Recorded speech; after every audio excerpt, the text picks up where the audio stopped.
లో ఓట్లు కాపులకు ఉన్నప్పటికీ కూడా ఆ సీటు వేరే వ్యక్తికి ఇచ్చారు. అంటే ఎవరికి ఇచ్చారు? అది ఏ సామాజిక వర్గం ఇచ్చారు? వాళ్ళు ఇచ్చిన బీజేపీ ఇచ్చినటువంటి 16 స్థానాల్లో ఆయా ప్రాతిపదికన జనాభా ప్రాతిపదికన సామాజిక న్యాయం, సమన్యాయం ప్రకారం తీసుకుంటే దాదాపుగా 5 అసెంబ్లీ, 2 నుంచి 3 పార్లమెంటు స్థానాలు కాపులకి కేటాయించవలసిన ఆవశ్యకత ఉంది. కానీ ఇక్కడ పరివారం అని చెప్పి కేసీఆర్ కుటుంబానికి, కూతురికి, అల్లుడికి, కొడుక్కి ఇచ్చుకున్నారు అని చెప్తున్నారు. ఇక్కడ కూడా అంతే కదండి. ఆంధ్రప్రదేశ్లో బీజేపీ ఏంటి? పురంధేశ్వరి గారు, బాలకృష్ణ గారు ఇద్దరు అల్లుళ్ళు, చంద్రబాబు గారు, అంటే ఒక కుటుంబం. ఇక్కడ టీడీపీ నుంచి బీజేపీకి వెళ్ళినటువంటి వ్యక్తులకు మాత్రమే టికెట్లు ఇచ్చారండి. అట్లాగే బీసీ సామాజిక వర్గానికి కూడా చాలా తీరని అన్యాయం చేసింది బీజేపీ. అలాగే బ్రాహ్మణ సామాజిక వర్గంలో ఉండేటువంటి హిందూపూర్ కానీ, విశాఖపట్నంలో కానీ సీనియర్లు ఎంతో కాలం నుంచి పనిచేస్తూ ఉన్నారు. 40 ఏళ్ళుగా పనిచేస్తున్నటువంటి సోము వీర్రాజు గారికి, అలాగే జీవీఎల్ గారికి, ఇట్లాంటి ఎంతో మంది చెప్పుకుంటూ ఉంటే బీజేపీలో అగ్రగణ్య ఎప్పటి నుంచో మీడియా మీటింగ్లు పెట్టి వాళ్ళ జీవితం ఒక పార్టీకి అంకితం చేసిన వ్యక్తులు కాకుండా నిన్న కాక మొన్న కేసుల కోసం వచ్చినటువంటి వ్యక్తులకు మాత్రమే టికెట్లు ఇవ్వడం జరిగింది. అది సుజనా చౌదరికి కానీ, సీఎం రమేష్. ఎవరండి సుజనా చౌదరి గారు? పక్కా టీడీపీ కాదండి. సీఎం రమేష్ గారి వైఫ్ ఎవరండి? కమ్మ సామాజిక వర్గం కాదా? అలాగే కొత్తపల్లి గీత ఇప్పుడు ఎంపీ టికెట్ ఇచ్చారు. ఆయన భర్త ఎవరండి? ఆయన కమ్మ సామాజిక వర్గం కాదా? ఇప్పుడు ఇచ్చినటువంటి ఎంపీ స్థానాల్లో కానీ, అసెంబ్లీ స్థానాలు కానీ మొత్తం కమ్మ సామాజిక వర్గం కోసం, ఒక సామాజిక వర్గం కోసం ఇంకో సామాజిక వర్గాన్ని త్యాగం చేయమనడం అంటే ఇది పొత్తు ధర్మం. దీనికి మూడు పేర్లు తగిలిచ్చారండి: రాష్ట్ర భవిష్యత్తు, త్యాగం, పొత్తు ధర్మం.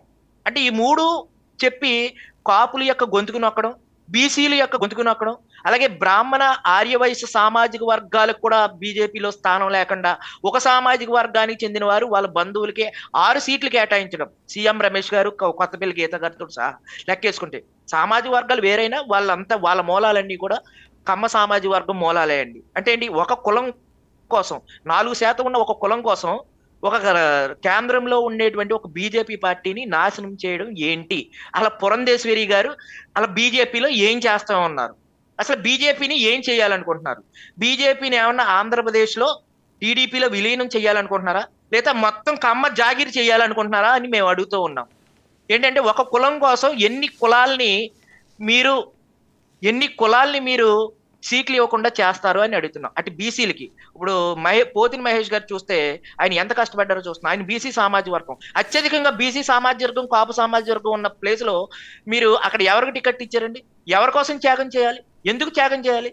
సుదీర్ఘకాలం పార్టీలో పనిచేసి సుదీర్ఘకాలం ప్రజల కోసం పాటుపడిన వ్యక్తులు కాకుండా నిన్న కాక మొన్న ఇతర పార్టీల నుంచి 1 సంవత్సరం కిందట వచ్చిన వ్యక్తులకి సీట్ ఇచ్చి దానికి పొత్తు ధర్మం, త్యాగం, రాష్ట్ర భవిష్యత్తు అని దిక్కుమాలిన పేర్లు పెట్టి వాళ్ళ జీవితాలని హరించడం కాదండి ఇది. ప్రజలకు అందుబాటులో ఉన్న అయ్యప్ప గారు అసలు ఏంటి ఈ ఈక్వేషన్స్ లో ఉన్న అంశం ఏంటంటే పొత్తు పార్టీలు 3 ఉన్నాయి కదా, సరే వాళ్ళు ఇచ్చారులే మనం ఎందుకులే ఇవ్వడమేనా ఏంటి? వాళ్ళ ఆలోచన ఏంటి? అయితే అవసరం లేదులే, అట్నుంచి ఎలాగైనా ఓట్లు వస్తాయి కదా, పవన్ కళ్యాణ్ గారు ఉన్నారు కాపు సామాజిక వర్గం నుంచి, లేదా తెలుగుదేశం పార్టీకి దీనికి ఆయన సపోర్ట్ చేస్తున్నారు, ఆ కాపులకు ఓట్లు ఎక్కడికి పోతాయిలే అనే ధీమా ఏమనుకోవాలి దీన్ని?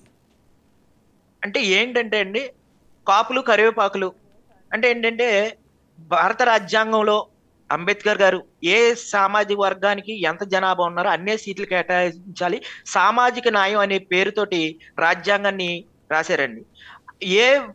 ఏ కులం అయితే రాజ్యాధికారం ఉండదో ఆ కులం అట్టడికి వెళ్ళిపోతుందని చెప్పి ఆయనే ఒక నిర్వచనం కూడా చెప్పారు.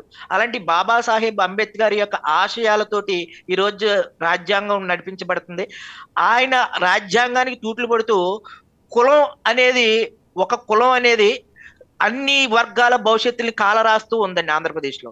ఏంటంటే ఎవరు అడిగి వెళ్ళారు.